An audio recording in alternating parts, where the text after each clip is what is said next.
মাজুলীৰ কমলাবাৰী ঘাট বন্ধ ঘোষণা আভ্যন্তৰীণ জল পৰিবহণ বিভাগৰ। ভৰ বাৰিষা বৰলুইতৰ বুকুত অস্বাভাৱিকভাৱে শুকাইছে নদীপথৰ জলস্তৰ। পুনৰ কমলাবাৰী ঘাটৰ পৰা নিমাতী অভিমুখী SB প্ৰিটিছ নামৰ গুটীয়া ফেৰীখন আবদ্ধ হৈ পৰিছে নদীৰ মাজত। পুৱা 7:30 কমলাবাৰী ঘাটৰ পৰা নিমাতী ঘাটলৈ গৈছিল ফেৰীখন। উৎকট গৰমৰ মাজতে প্ৰায় 2 ঘণ্টা ধৰি আবদ্ধ হৈ পৰিছে ফেৰীখন। ফেৰীখনত 70 গৰাকী যাত্ৰী, 17খন বাইক আৰু এখন 4চকীয়া বাহন আছে বুলি জানিব পৰা গৈছে। দেওবাৰেও ব্ৰহ্মপুত্ৰৰ বালিচৰত 4 ঘণ্টা ধৰি আবদ্ধ হৈছিল এখন ফেৰী।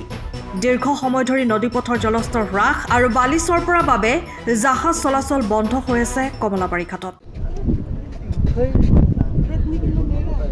10 টাকাত পাব ঘূৰাই নাই ইয়াৰ পাছত এইটো ঘাট দেখিয়ে আছোঁ দেখোন আমি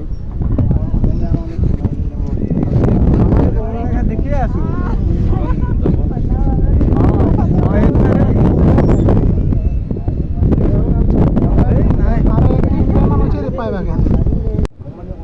এখন লাগিলে নেকি আগত জনাই যে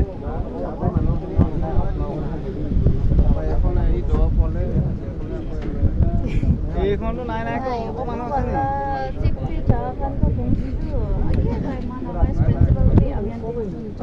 সময়ৰ খবৰ সময়ত পাবলৈ ফলো কৰক টাইম অফ আছাম।